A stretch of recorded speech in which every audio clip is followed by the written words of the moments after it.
Para tanto, convido você a abrir sua Bíblia comigo em 1 Timóteo, capítulo 6.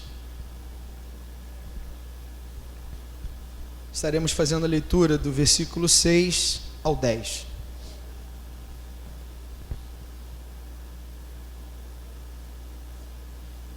Todos acharam?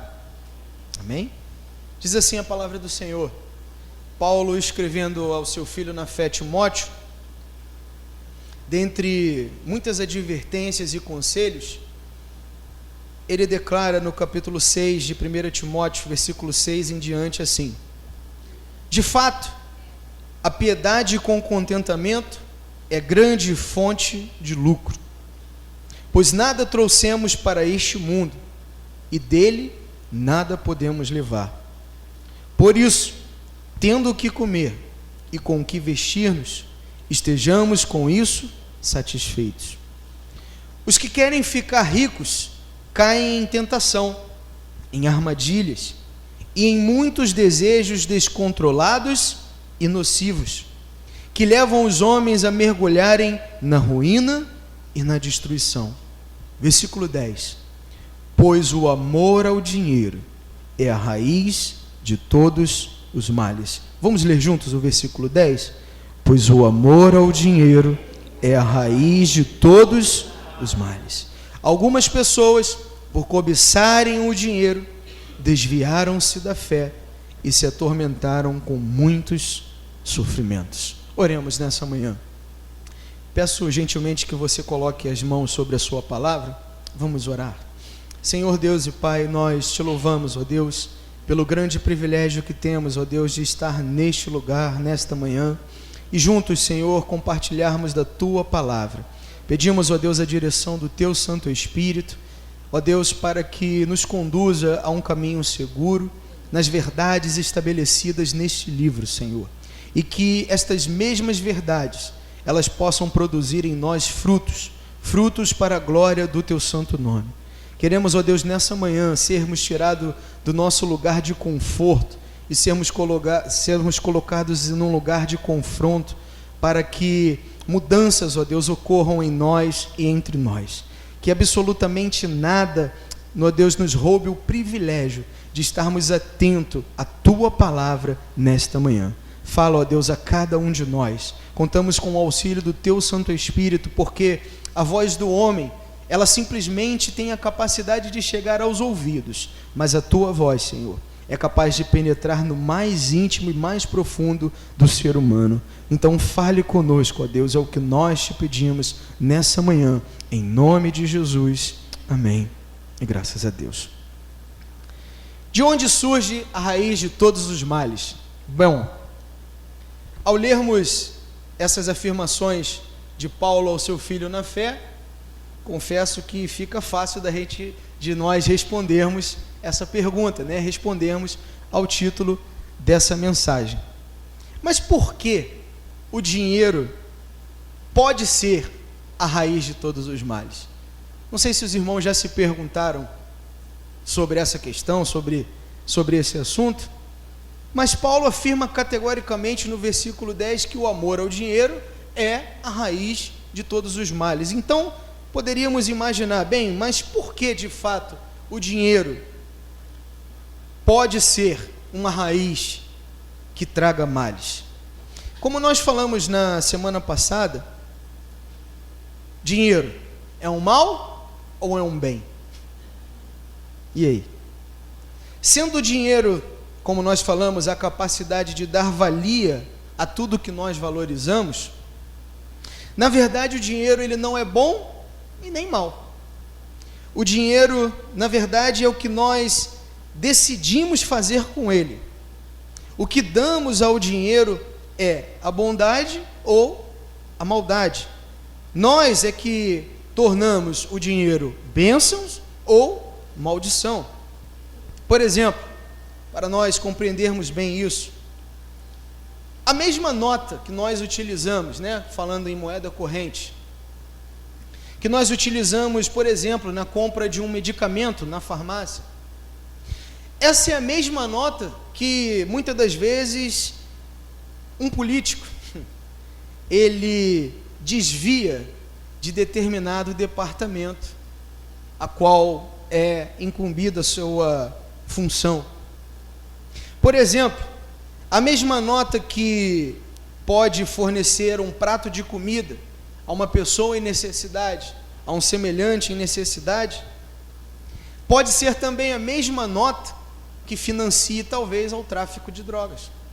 Então, vejamos, por que Paulo vai dizer que o amor ao dinheiro é a raiz de todos os males? Porque dinheiro nada mais é do que dar valia àquilo que nós valorizamos. Muitas pessoas têm a impressão de que dinheiro simplesmente é uma moeda corrente.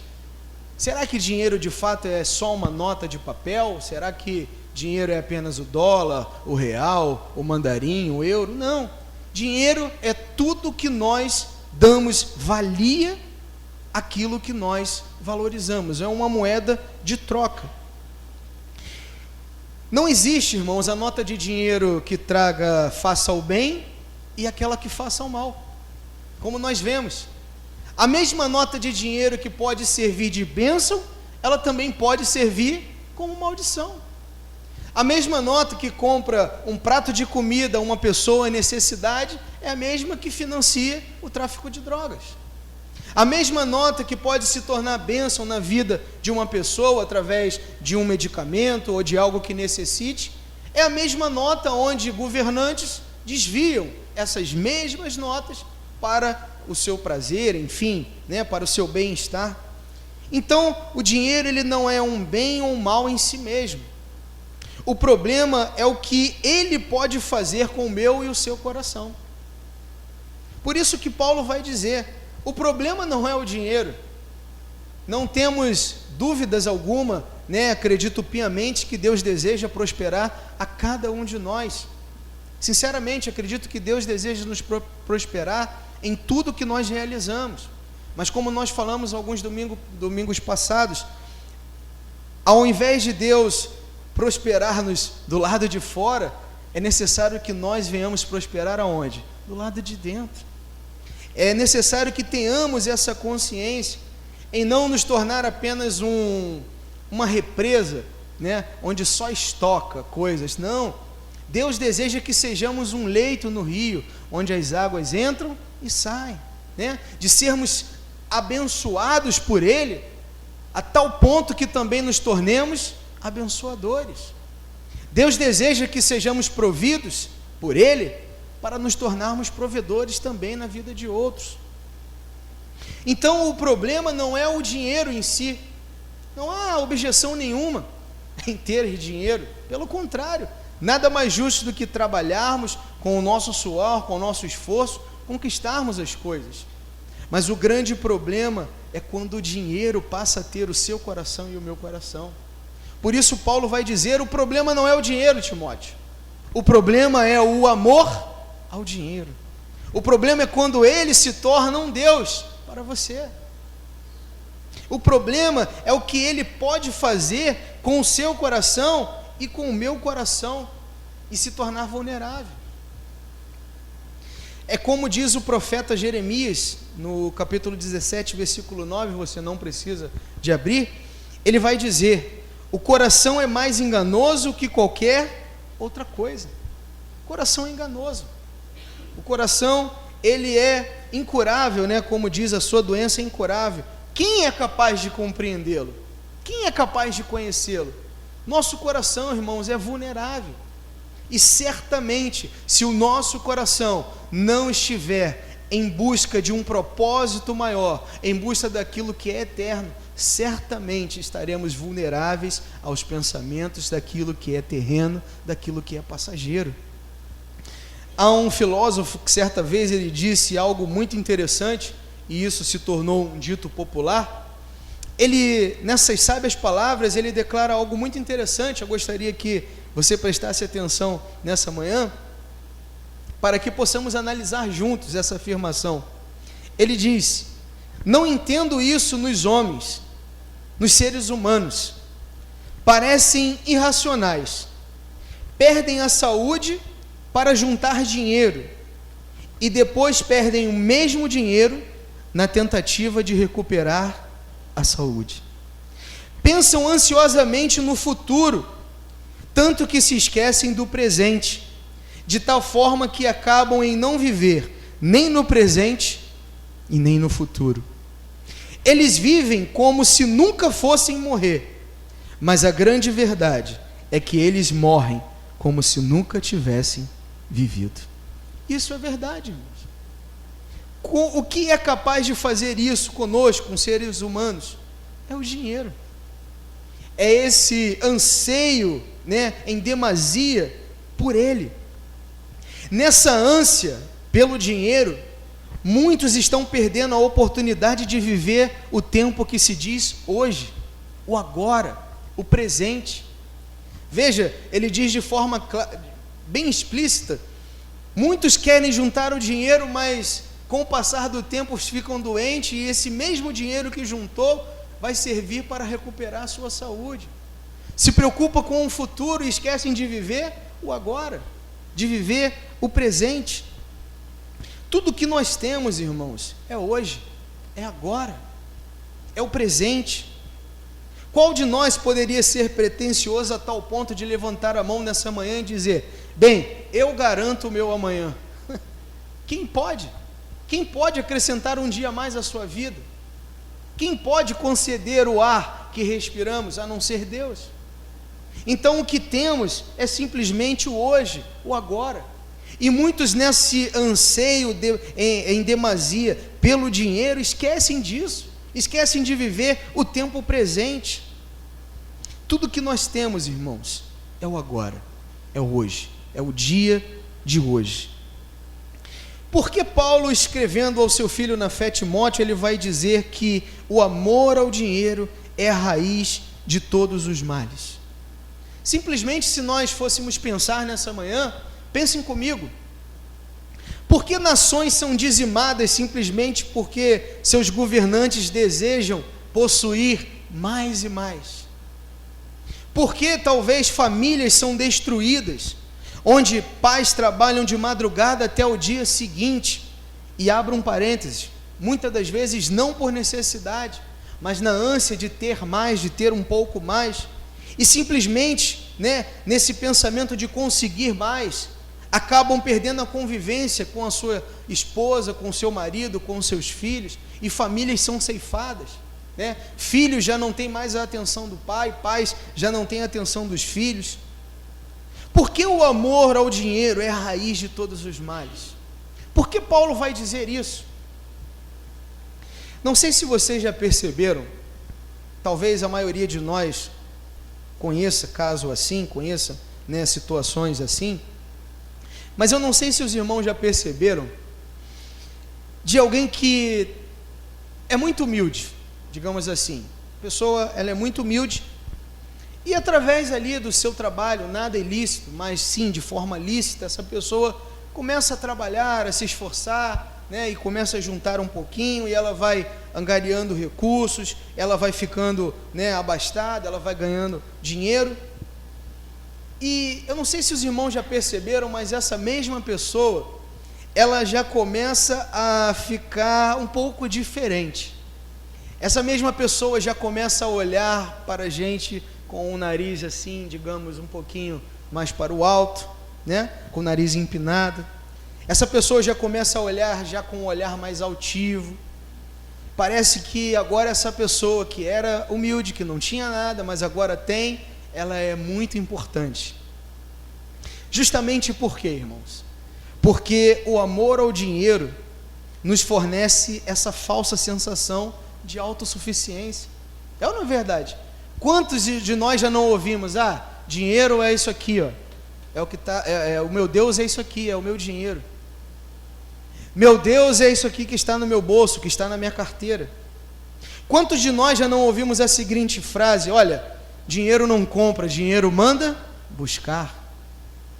Quantos nessa falsa sensação de autossuficiência que o amor ao dinheiro produz, já não disseram: o dinheiro compra tudo. Quem tem dinheiro tem tudo. Quem tem dinheiro está tranquilo. Só que isso é muito perigoso, irmãos. Isso é muito perigoso. essa falsa sensação de autossuficiência provocada por ele. Eu não sei se os irmãos lembram do que falamos na semana passada. Se você puder ir comigo em Lucas capítulo 12, deixe marcadinho aí em Timóteo. Vamos voltar a Timóteo, apenas para embasar aquilo que nós falamos há alguns domingos.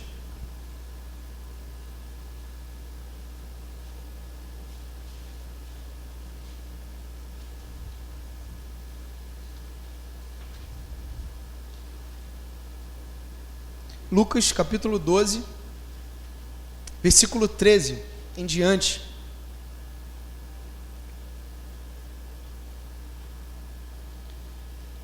Diz assim: alguém na multidão lhe disse: mestre, dize a meu irmão que divida a herança comigo. Respondeu Jesus: homem, quem me designou juiz ou árbitro entre vocês? Interessante. Eu não sei se os irmãos conseguem perceber, mas Jesus não entra no mérito da divisão do espólio ou dos bens. Jesus, ele não pergunta, nós não vamos ver citações na Bíblia, Jesus perguntando: bem, irmão A ou irmão B, o que é para dividir, afinal de contas? São bens imóveis, móveis, são carros, jumentos, propriedades, enfim, o que é que está aqui sendo dividido em questão? Não, nesse costume da época onde se houvesse de fato esse impasse na divisão de heranças no contexto judaico, era solicitada a presença de um rabino, para que esse mesmo homem sábio fornecesse a instrução devida para esses irmãos ou essa família. Então acontece um fato real, irmãos se desentendem na questão de herança, mas o interessante é que Jesus, quando solicitado a entrar nessa mesma questão, ele não entra no mérito da herança, ele diz algo muito além. Veja o que Jesus ele diz, ele responde: homem, quem me designou juiz ou árbitro entre vocês? Então lhes disse, olha o que Jesus disse, Jesus não entra no mérito da divisão dos bens, do espólio, da herança, não, ele diz: cuidado, fiquem de sobreaviso contra todo tipo de... Parece que Jesus está falando uma coisa assim totalmente diversa, parece que não tem nada a ver com o que está sendo solicitado dele, mas olha que interessante, ele diz: cuidado, fiquem de sobreaviso contra todo tipo de ganância, porque a vida de um homem não consiste na quantidade dos seus bens. O que define a cada um de nós não é o que nós possuímos, é o que Jesus vai dizer. Então lhe contou uma parábola para ilustrar aquilo que ele estava querendo dizer a essas pessoas. Aí ele diz: a terra de certo homem, o quê? Rico, ou seja, uma pessoa abastada, uma pessoa que tinha condições elevadas. A terra de certo homem rico produziu muito. E esse mesmo homem pensou consigo mesmo: o que vou fazer? Não tenho onde armazenar a minha colheita.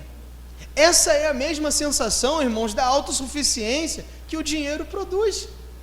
Nessa parábola, talvez nós, nessa manhã, estejamos nessa situação.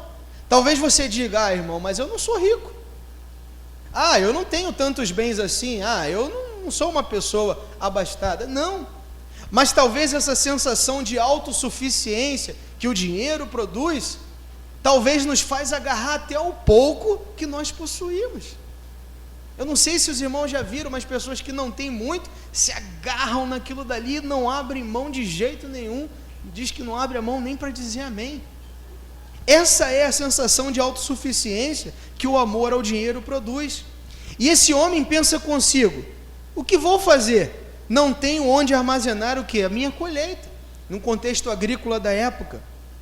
Então ele disse: já sei o que vou fazer, vou derrubar os meus celeiros e construir outros maiores, e ali guardarei toda a minha safra e todos os meus bens, e direi a mim mesmo: você tem grande quantidade de bens armazenados para muitos anos. Descanse, coma, beba e o quê? É isso que o dinheiro ele produz. O amor ao dinheiro dá essa sensação de autossuficiência. Quantos que nós conhecemos que dizem: minha conta bancária está tranquila, eu vou me preocupar com o quê? Estou seguro, eu tenho uma bela casa, eu tenho um belo carro, estou seguro, estou tranquilo. Mas veja, versículo 20, aqui Jesus vai descortinar esse capítulo e vai adentrar no profundo para explicar o contexto daquilo que ele estava querendo dizer. Ele vai dizer, versículo 20: contudo, Deus lhe disse a esse homem que pensava que tinha tudo, que deveria construir um celeiro maior para estocar os seus bens, diz a palavra, contudo Deus lhe disse: insensato, em outras versões, louco, esta mesma noite a sua vida lhe será exigida. Então, quem ficará com o que você preparou? O que vai adiantar? Essa mesma noite a sua senha vai ser chamada. E aí? Com quem vai ficar aquilo tudo que você tem? De que adiantou? Versículo 21. Assim acontece com quem guarda para si riquezas, mas não é rico para com Deus. Veja, irmãos, assim quem? Assim o avarento, assim o ganancioso, assim a pessoa que tem a sensação falsa de autossuficiência. Jesus está dizendo: assim acontece com quem guarda para si riquezas, mas não é rico para com Deus. E o triste dizer é que esse pensamento adentrou as portas da igreja. Ligamos a nossa televisão, não somos juízes, não foi nos outorgado esse direito de julgar ninguém, mas é o que nós vemos em nosso cotidiano. Ao ligar a nossa televisão, ao ligar o nosso rádio, nós vemos que isso aqui parece contraditório. Pessoas dizendo: olha, venda seu carro, venda sua casa, olha, dê tanto para Deus que Deus vai te dar tanto, como se fosse uma moeda de troca, como se Deus, coitado, fosse pobrezinho e estivesse precisando daquilo que eu tenho e daquilo que você tem. Se a mesma Bíblia vai dizer que o nosso Deus é dono do ouro e da prata. Então por que, como Jesus ele diz, a vida de um homem não consiste na quantidade dos bens que ele possui? Então por que esse pensamento domina essa teologia da prosperidade que é propagada hoje? Esse suposto evangelho que é anunciado, onde pessoas são incitadas, levadas a simplesmente ficarem estocando, querendo conquistar mais e mais. Com isso tudo, irmãos, vão se esquecendo de que nós devemos ser ricos, sim, mas não nesse mundo, mas para com Deus. Entesourar, sim, mas não nessa terra, porque é passageiro. É o que Jesus disse na parábola. Deus lhe disse a esse homem: olha, essa mesma noite será exigida a tua vida. E aí? O que adiantou isso tudo? Você vai colocar uma gavetinha no seu caixão e vai botar? Como eu costumo dizer, quando nós vamos ao velório, nós nunca vamos ver um caminhão de mudança atrás do caixão, porque não tem como levar. É isso que Paulo está dizendo. Então, irmãos, o amor ao dinheiro é capaz de produzir isso, essa falsa sensação de autossuficiência, e isso é muito perigoso. Jesus, nessa questão aqui da divisão da herança, ele alerta: olha, cuidado, fiquem sobre aviso contra todo tipo de ganância. Por que Jesus não fala de dinheiro? Porque a ganância é algo que está em oculto, é sutil. Sem percebermos, ela pode dominar o seu coração e o meu coração, tanto com os que não têm, como principalmente aos que têm. Jesus, ele não adentra no mérito da divisão da herança, mas ele vai além. Ele deixa uma mensagem, muito interessante àquelas pessoas, contra todo tipo de avareza e ganância. Dinheiro compra tudo. Quantos de nós já não ouvimos isso? Não é verdade? Mas será que compra mesmo? Será que o dinheiro é capaz de comprar talvez 1 minuto a mais da vida? Eu acredito que não. Um milionário, irmãos, ele morre como uma pessoa que, simples, morrem do mesmo jeito, vão para o mesmo lugar, fisicamente. O dinheiro é capaz de fornecer essa falsa sensação de autossuficiência.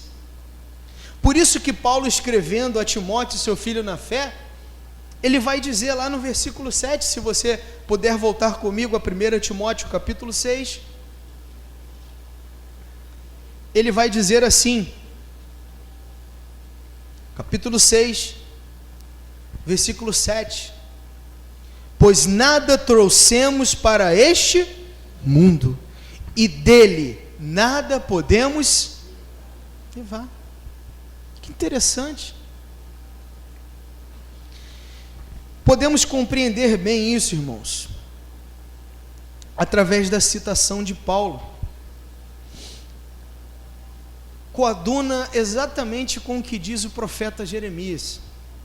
Se você puder ler na sua casa, Jeremias capítulo 17, versículo 5, ele diz: maldito é o homem que confia nos homens, que faz da humanidade mortal a sua força, mas cujo coração se afasta do Senhor. Maldito o homem que acha que o seu Deus é o seu dinheiro. Maldito o homem que confia em riquezas, em coisas que são passageiras, transitórias. É isso que o profeta Jeremias está dizendo. É isso que Paulo está dizendo.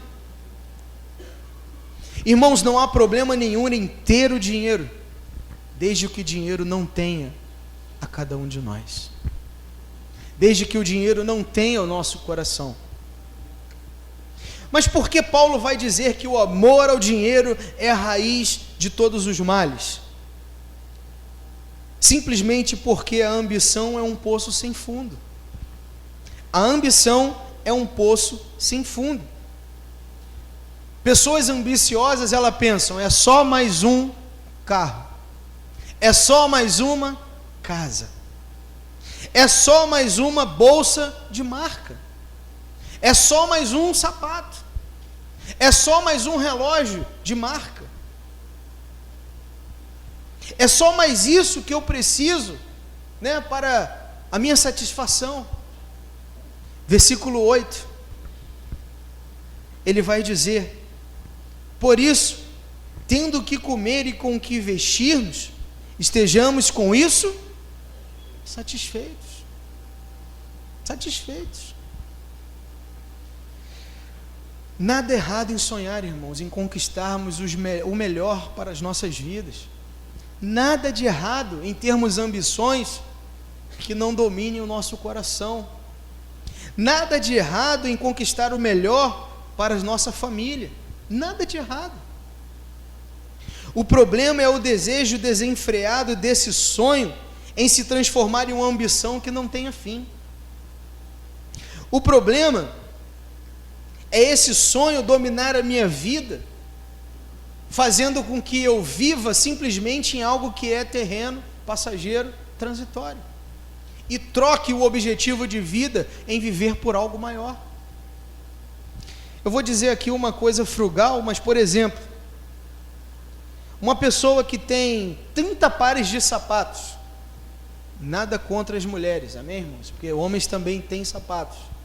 Mas vamos dizer que essa pessoa tenha 30 pares de sapato, e de repente ela não resiste ao 31º.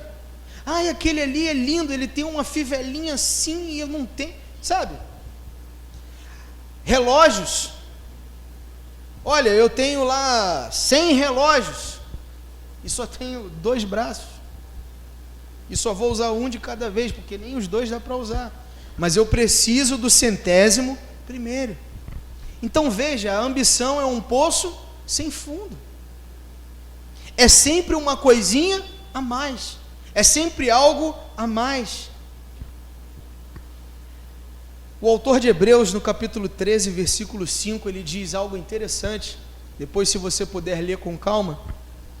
Ele diz assim: conservem-se livres do amor ao dinheiro e contente-se com o que vocês têm, porque Deus mesmo disse: nunca o deixarei e nunca o abandonarei. A nossa segurança, irmãos, a nossa estabilidade não está naquilo que nós possuímos. A nossa estabilidade de vida, nossa segurança não está naquilo que nós possuímos, mas está em quem? Em Deus. Única e exclusivamente em Deus. Ele é a nossa segurança. Nele está tudo o que nós necessitamos. Ele é a fonte de todas as coisas. Mas por que o amor ao dinheiro é a raiz de todos os males? Poderíamos nos perguntar. Porque nada nesse mundo é mais corrompedor do que o dinheiro. Simplesmente. Nada nesse mundo passageiro, transitório, é mais corrompedor do que o dinheiro. Por exemplo, alguém que sabe o que é não ter. Quando a sua mãe tinha 5 filhos, e essa mesma mãe tinha que bater na porta da vizinha pedindo um punhado de leite em pó, e ali colocar na água, diluir e dividir para aqueles 5 irmãos. E hoje, uma dessas pessoas, desses irmãos, se torna um deputado federal. E agora, essa mesma pessoa furta o que uma criança que, como ele, um dia precisava para se alimentar. Por exemplo,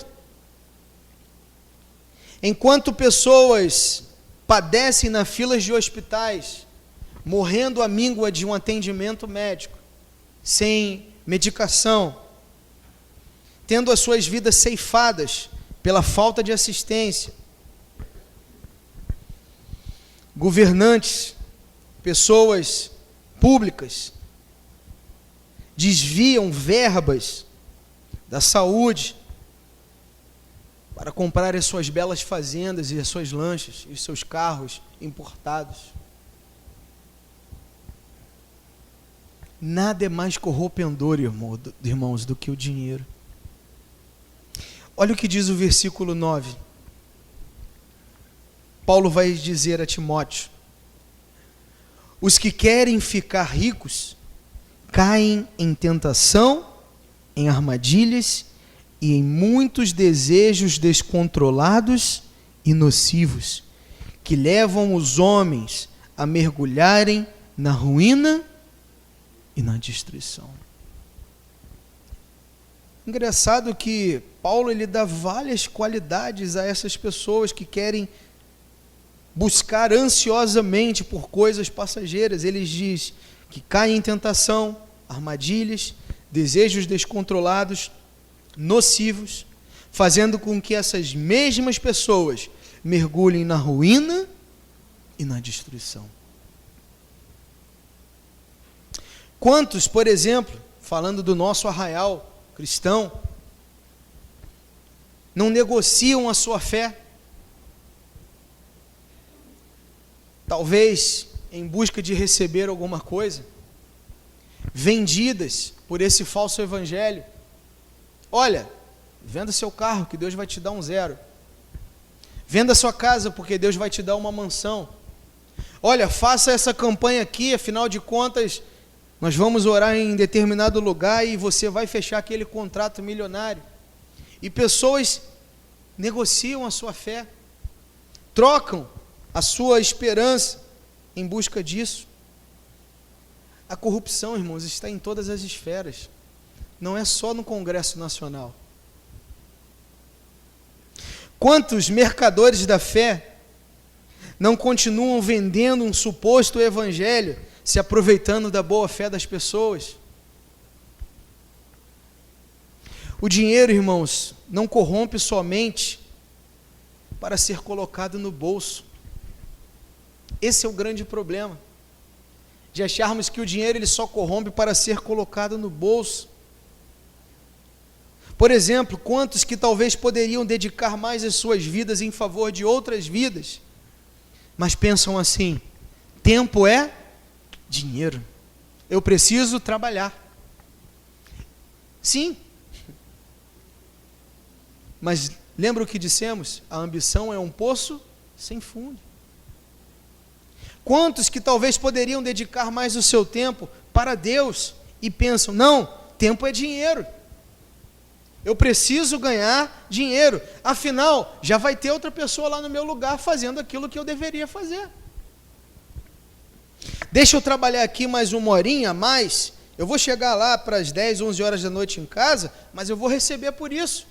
Afinal de contas, eu vou receber uma hora extra. Nada é mais corrompedor, irmãos, do que o dinheiro. Porque o amor ao dinheiro é raiz de todos os males? Simplesmente porque o amor ao dinheiro tira de nós a perspectiva do reino de Deus. O amor ao dinheiro tira de nós a perspectiva do reino de Deus. Tem muita gente que ama a Deus, ou declara amar a Deus acima de todas as coisas, vírgula, desde que não toque em determinada área da sua vida. Nada nos corrompe mais, irmãos, e nos tira do objetivo de viver por um propósito maior do que o dinheiro, do que a ânsia em tê-lo em demasia. Se nós corremos somente atrás de bens, de coisas, de aquisições, se porventura a ganância, a avareza já está dominando o meu coração, dominando o seu coração, é como se fosse um sinal amarelinho de alerta. Pois talvez, se essas coisas estão dominando as nossas vidas, é um sinal de que está sendo tirado de nós a perspectiva de viver por algo maior, de viver em busca do que é eterno. É um sinal de alerta para que vejamos a nossa vida, vejamos a nossa conduta. Se porventura algo que vai ficar por aqui domina o seu coração ou domina o seu coração, é sinal de que estamos perdendo a cada dia a perspectiva do reino de Deus. E isso é sério. Isso é grave. No tempo que se diz hoje, irmãos, na realidade dos nossos dias, parece contraditório dizer isso que Paulo vai dizer. No versículo 6 ele diz: de fato, a piedade com contentamento é grande fonte de lucro. Não é isso que nós ouvimos ao ligar o nosso rádio. Não é isso que nós ouvimos ao ligar a nossa televisão. Mas Paulo vai dizer: de fato, a piedade com contentamento é grande fonte de lucro, pois nada trouxemos para este mundo e dele nada podemos levar. Por isso, tendo o que comer e com o que vestir-nos, estejamos com isso satisfeitos. Os que querem ficar ricos caem em tentação, em armadilhas e em muitos desejos descontrolados e nocivos, que levam os homens a mergulharem na ruína e na destruição. Por quê? Simplesmente porque o problema não é o dinheiro, mas é o amor a ele. Ele vai dizer: pois o amor ao dinheiro é a raiz de todos os males. Algumas pessoas, por cobiçarem o dinheiro, desviaram-se da fé e se atormentaram com muitos sofrimentos. Parece contraditório ao lermos essa afirmação de Paulo. Mas o mesmo Paulo, no versículo 17 desse mesmo capítulo, ele diz assim: ordene aos que são ricos no presente mundo que não sejam o que, irmãos? Arrogantes, nem ponham a sua esperança aonde? Na incerteza da riqueza, mas em quem? Ponham a sua esperança em quem? Em Deus, que de tudo nos provê, de que forma? Ricamente para a nossa satisfação. Ordene-lhes que pratiquem o bem, sejam ricos sim, mas em quê? Em boas obras, generosos e prontos a repartir. Dessa forma, eles acumularão um tesouro para si mesmos, um firme fundamento para a era que há de vir, e assim alcançarão a verdadeira vida. Deus, irmãos, é a fonte de todas as coisas que nós precisamos. Que o nosso coração esteja nele, que o nosso coração esteja no Senhor. E o desejo do meu coração nessa manhã, sinceramente, é que possamos aplicar de forma prática esses sábios conselhos às nossas vidas. Que Deus nos abençoe rico e abundantemente. Vamos orar? Querido Deus, amado Pai, nós te louvamos, Senhor, por esta manhã, pelo privilégio, Senhor, de compartilharmos a Tua palavra sobre as nossas vidas, Senhor. Pedimos, ó Deus, que o Teu Santo Espírito, ó Pai, nos alerte a cada momento, ó Deus, contra todo tipo de ganância, de avareza, pois o Senhor vai dizer que a vida de um homem não consiste na quantidade dos bens que possui. Senhor, como esse pensamento tem dominado, ó Deus, esse mundo presente. Ó Deus, como esse pensamento tem dominado, inclusive, Senhor, algumas igrejas, ó Pai. Alguns pensamentos de pessoas cristãs, Senhor. Mas pedimos, ó Pai, em nome do Teu Filho amado e querido Jesus, que sejamos vencidos, ó Deus, pelo poder da Tua palavra. Ó Deus, que possamos ter um objetivo em nossa vida, sim, mas é de viver em busca de um propósito maior para as nossas vidas.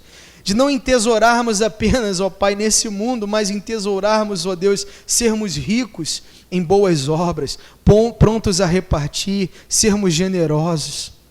Dessa maneira, ó Deus, poderemos compreender bem o que Paulo está dizendo, que de fato a piedade com contentamento é grande fonte de lucro.